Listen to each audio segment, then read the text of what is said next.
The Lark and Her Young Ones.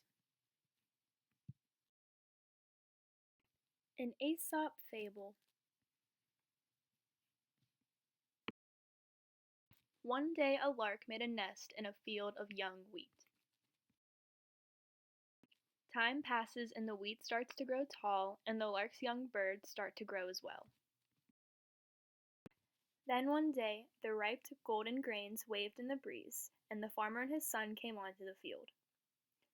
"The wheat is now ready for reaping, and we must call our neighbors and friends to help us harvest it." When the young larks heard the farmer say that, they became very frightened and knew they were going to be in great danger if they didn't leave the nest at once. When the mother lark returned, they told her what they had heard.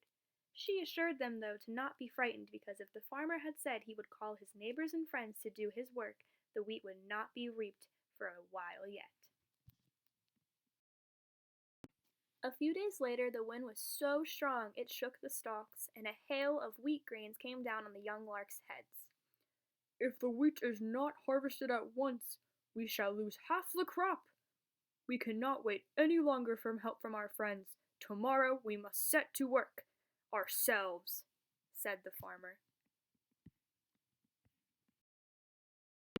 When the young larks told their mother what they had heard, she said, "Then we must leave at once.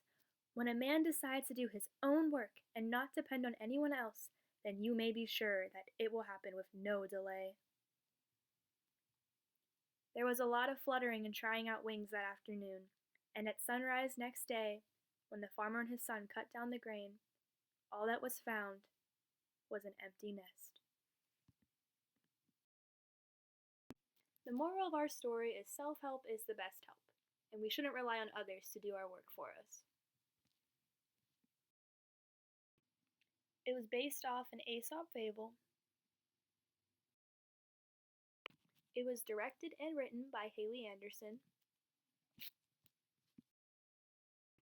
And listed here are people that illustrated the pictures involved in the video.